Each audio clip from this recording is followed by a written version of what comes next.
¡Hey, millonario! Hay algunos ricos que pasan desapercibidos y nadie tiene idea de la cantidad de dinero que llegan a traer en sus bolsillos. Pero las estrellas de rock son todo lo contrario. Su estilo de vida es llamativo por naturaleza. Es todo fiestas, ropa llamativa, drogas y pasar por daños para evitar demandas cuando tiran un televisor por la ventana del hotel. Pero como estos músicos son tan abiertamente ricos, es bastante difícil darse cuenta cuando se arruinan. En este video vamos a echar un vistazo más de cerca a algunas estrellas de rock súper exitosas que estaban tan ocupadas siendo geniales que se olvidaron de revisar su saldo bancario. Hay muchos nombres en la lista que te sorprenderán. Algunas de estas historias son tan locas que solo podrían pasar en el mundo del rock. Ya sabes, todo es sexo, drogas y rock and roll. Hasta que te declaras en quiebra. Pete Doherty.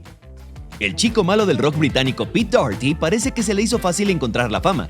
Saltó al estrellato por primera vez en el 97 como el carismático líder de The Libertines. Pero el rock and roll se le subió un poco a la cabeza.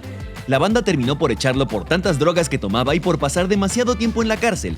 Pero Doherty era el típico rockero despreocupado y formó una nueva banda llamada Baby Shambles. Y aunque a la banda le iba bien, a su cuenta bancaria no tanto. Entre malas inversiones y muchas drogas, la banda estaba peligrosamente cerca de la bancarrota. Además, algunos documentos filtrados de la época revelaron que su compañía de giras perdió $25,000 a pesar de que estaban dando conciertos. Por suerte para Doherty, de alguna forma había enganchado a Kate Moss y, como la novia amorosa que era, lo dejó quedarse en su mansión por un tiempo. Pero eso también terminó. Para 2010, aparentemente vivía en un sótano sucio y tocaba conciertos acústicos para audiencias pequeñas por un poco de efectivo. Le está yendo mejor desde que The Libertines se reformó y ganó $2 millones con solo 2 conciertos en festivales. Courtney Love. Courtney Love entra a la lista como una estrella de rock por derecho propio. Pero no fue su propio dinero lo que perdió. Logró su fortuna gracias a los derechos de publicación de Kurt Cobain que heredó cuando el líder de Nirvana se suicidó trágicamente. Luego de eso, Courtney admite que no hubo ni un segundo en el que no estuviera atascada de drogas y alcohol. Pero mientras se emborrachaba, su fortuna de Nirvana iba desapareciendo. Hasta el día de hoy nadie está 100% seguro de lo que pasó. Courtney dice que básicamente estaba firmando todo lo que le dieran, pero que también le robaron una cantidad enorme de dinero en efectivo, algo así como $530 millones. Sin embargo, la hija que tuvo con Cobain, Frances Bean, contó una historia un poco diferente. Según ella, Love estaba obsesionada con descubrir fraudes en sus finanzas. Nunca sabremos si todo estaba en su cabeza o no. Pero sí sabemos que Love desperdició al menos 27 millones en drogas, comportamientos extraños debido a la depresión y resolviendo una gran cantidad de demandas. De cualquier manera, ella y Frances se vieron obligadas a mudarse con el padrastro de Love para evitar quedarse sin hogar. Terminó pidiendo prestados 2.7 millones del fideicomiso de Frances para poder comer. Esta historia es bastante complicada, pero los impuestos de Love no lo son tanto. Ha tenido problemas con el IRS 4 veces por no pagar cientos de miles en impuestos. También está el asunto no tan pequeño de $48,000 que le debe a su psiquiatra. Pero probablemente nunca sabremos qué pasó realmente con la fortuna de Nirvana. Mick Fleetwood. Como fundador de una de las bandas más ricas de todos los tiempos, Mick Fleetwood debería haber tenido suficiente dinero como para que le durara generaciones. En serio, su álbum Rumors del año 77 seguía siendo el 7º álbum más vendido de todos los tiempos en 2018. Pero el baterista de Fleetwood Mac dice que a este punto ya perdió la cuenta de cuántas veces se ha arruinado. ¿Pero cómo pasó? Pues simplemente se lo gastó todo. Argumenta que de hecho no ganaba tanto como el resto de la banda porque él no escribía las canciones. Pero aún así debería haber tenido suficiente para jubilarse con lujo. Y podría haberlo hecho si no fuera por haber estado comprando mansiones tan dolorosamente caras. Además de eso, dice que gastó 8 millones en cocaína. Supongo que ese es el atajo para ir a la quiebra. ¿Cuál es lo más rock and roll en lo que has gastado dinero? Cuéntanos en los comentarios y sigue atento a más historias locas de cómo estas grandes estrellas del rock se arruinaron. David Crosby. David Crosby supo cómo crear una banda exitosa. De hecho, lo hizo 2 veces. Vio su primer éxito con la banda The Byrds y luego nuevamente con el supergrupo Crosby, Stills y Nash. Pero crear bandas exitosas no fue lo único para lo que era bueno. También le iba bien chocando autos mientras estaba drogado y cargando un arma escondida. De hecho, es su mejor talento. La primera vez chocó su auto mientras tomaba cocaína y fue atrapado con un arma oculta. 3 semanas después, lo arrestaron en un club nocturno, de nuevo con cocaína y un arma oculta. Sorprendentemente, la condena fue anulada y lo dejaron ir, pero lo hizo de nuevo. En el 84 le dieron 3 años de libertad condicional por conducir ebrio mientras su licencia estaba suspendida.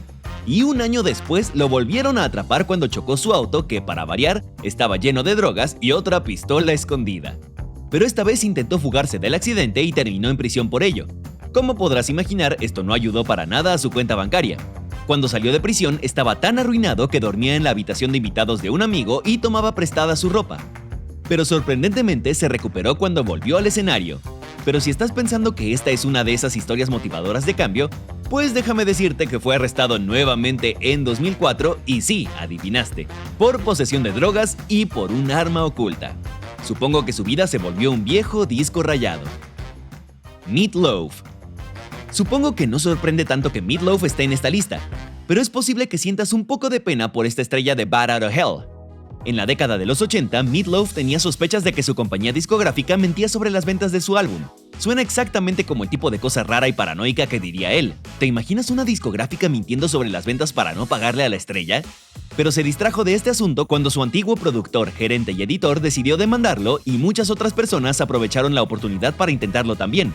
De pronto había 45 demandas acumuladas con un valor total de $85 millones. Al final se vio obligado a declararse en bancarrota para detener todo esto. Cuando finalmente llegaron los 90s, el equipo de Meat Loaf consiguió una tecnología de contabilidad más sofisticada. ¿Recuerdas cómo pensó durante más de una década que lo estaban estafando? Sorprendentemente, con esta nueva tecnología se demostró que tenía razón. Se estima que su compañía discográfica le debía 14 millones, y esto fue en el 96. 14 millones valían mucho más que hoy. Resulta que no era paranoia suya. De hecho, el abogado que Meat Loaf contrató para demandar a la compañía dice que este tipo de estafas no son raras. Eso te da mucho en qué pensar. Tom Petty. Los músicos y las discográficas tienen una relación complicada. Hay un montón de artistas que les encantaría salirse de sus contratos, pero la mayoría de ellos no son tan inteligentes como lo fue Tom Petty. Al igual que Meat Loaf, Petty se dio cuenta de que su discográfica estaba tomándose libertades creativas con la contabilidad y su cuenta bancaria estaba sufriendo las consecuencias. Había lanzado 2 álbumes populares que tenían un par de sencillos exitosos, pero por alguna razón su dinero no reflejaba esta popularidad. Entonces, él mismo financió y grabó un tercer álbum. ¿Para qué darle otro álbum a la discográfica estafadora? Simplemente decidió no hacerlo, se negó a permitir que ellos lo lanzaran.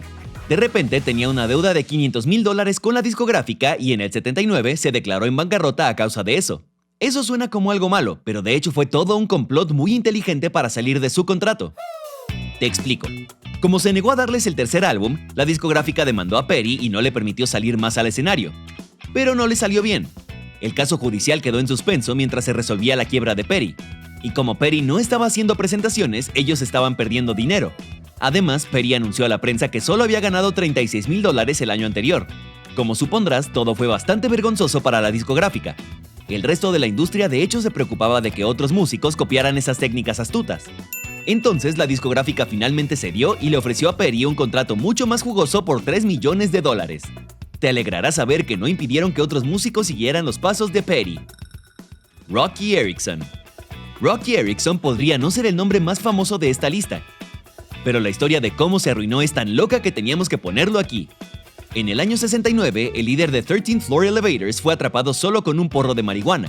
Por lo general, no es algo tan grave como para meterte en problemas, pero por alguna razón, la policía y los fiscales se pusieron serios con Roky. Para evitar una excesiva sentencia de prisión de 10 años, Roky decidió declararse inocente por demencia. Entonces, en lugar de meterlo en la cárcel, lo enviaron a un hospital psiquiátrico para criminales. Y sí, fue tan malo como suena. Fue tratado con medicamentos antipsicóticos y tuvo que someterse a una terapia de electroshock forzada. Es como si de pronto despertaras en un episodio de American Horror Story Asylum. Como si no fuera ya suficientemente malo, mientras estaba encerrado, estaban administrando muy mal su dinero. Cuando por fin salió, su cuenta bancaria estaba casi en cero. Pasó años tratando de volver a controlar sus finanzas, como si no hubiera ya sufrido bastante. Pero afortunadamente, con el paso del tiempo, su música volvió a ser popular y su billetera estaba contenta por eso. ¿Te sorprendió la historia de Roky tanto como a mí? Dinos en los comentarios y sigue viendo, vendrán algunos nombres mucho más importantes de la historia del rock. Jerry Lee Lewis. Jerry Lee Lewis no solo fue un músico exitoso, sino que uno de los pilares del rock and roll. Entonces, ¿cómo puede alguien con esa reputación irse a la quiebra? Pues todo comenzó cuando tenía 22 años y decidió casarse con su prima segunda de 13 años. Asqueroso, ¿verdad? Bueno, su audiencia pensó lo mismo. Las ventas de sus discos cayeron de inmediato y eso no fue lo único que iba cuesta abajo. En el 79, el IRS llamó a la puerta. Dijeron que debía $274,000 en impuestos atrasados, que era mucho dinero en esos días. Sacaron 60 artículos de la casa de Lewis para subastarlos, incluido un tractor, pero casi nadie se presentó a la subasta. Todavía debía 2/3 del dinero y los problemas lo alcanzaron de nuevo en el 85. Esta vez, encontraron una moto de agua y un toro mecánico en su casa al que pensaron que le iría bien en la subasta. No se sabe por qué Lewis tenía un toro mecánico en su casa, pero debió haber sido triste perderlo. Para el 88 todavía les debía 2 millones. Además, estaba en un pequeño asunto de otro $1,000,000 que le debía en total a otro grupo de personas. Por suerte para él, parece que logró recuperarse más tarde. The Goo Goo Dolls. Sí, todos ellos. La historia de Goo Goo Dolls en serio te hace sentir pena por ellos. Como jóvenes músicos que comenzaban, aprovecharon la oportunidad de firmar con una discográfica de verdad. Y admitámoslo, es lo que cualquiera de nosotros hubiera hecho. Desafortunadamente, no se dieron cuenta de que solo estaban firmando un contrato discográfico, y como parte de este, estaban cediendo la mayor parte de sus derechos de regalías. Desde finales de los 80, cuando firmaron ese contrato, hasta el 95, todavía tenían trabajos de medio tiempo para poder llegar a fin de mes. Entonces, de la nada, su sencillo Name explotó a lo grande y convirtió su álbum A Boy Named Goo en un gran éxito que vendió millones de copias. Pensarías que con eso les basta para salirse de sus aburridos trabajos y convertirse en las adineradas estrellas de rock que siempre quisieron ser. Pero no. Gracias al contrato, cada uno tenía derecho a solo $6,000 al año. Por suerte, decidieron demandar a la discográfica y al final ganaron. Billy Joel. Billy Joel ha tenido una carrera tan exitosa que una vez fue multimillonario. Pero eso no significa que nunca haya tomado una mala decisión. De hecho, fueron 3. 3 matrimonios apresurados con mujeres de las que luego se divorció. El peor fue su matrimonio con Elizabeth Weber. Ella era su manager en ese momento, pero todo terminó en un doloroso divorcio. A pesar de lo doloroso que fue, no fue tan malo como para evitar que contratara a su hermano Frank Weber como su nuevo gerente. Grave error. Weber aprovechó la oportunidad para canalizar una increíble cantidad de dinero de la cuenta de Billy Joel. Weber había estado invirtiendo dinero en sus propias empresas a nombre de Billy Joel, perdió 10 millones en esas inversiones e incluso hipotecó los derechos de autor de Joel sin decirle nada. También estaba ajustando cuidadosamente sus cuentas para que Joel no notara nada extraño. No había ninguna razón para robar, estaba ganando 20 millones en comisiones. Cuando finalmente se dio cuenta de lo que estaba sucediendo en el 89, Billy Joel demandó a Frank Weber por la enorme cantidad de $90 millones. Sin embargo, todo fue inútil. Weber simplemente se declaró en bancarrota convenientemente para evitar tener que pagar. Y finalmente, la estrella de rock que ocupó nuestro puesto número 1 es Lemmy Kilmister. El líder de Motorhead, Lemmy Kilmister, es una de las estrellas de rock más icónicas de todos los tiempos. Pero a pesar de que fue el único miembro constante de la banda, escribió todas las canciones y estuvo de gira sin descanso desde los años 70 hasta su muerte en 2015, ni siquiera así logró salvarse de la quiebra. Pero parece que de hecho fue su propia culpa. Al momento de su muerte, su patrimonio neto se estimó en alrededor de $8 millones. Pero una mirada más cercana reveló una historia muy diferente. En realidad, fue un poco menos de 650,000. Después de pasar décadas como un legendario icónico musical, eso suena como muy poco dinero. Parece que de alguna forma logró gastar todos los millones que ganó, principalmente en velocidad, alcohol y un extraño y obsesivo hábito de coleccionar recuerdos de la guerra alemana. Bueno, ¿qué más esperabas de Lemmy?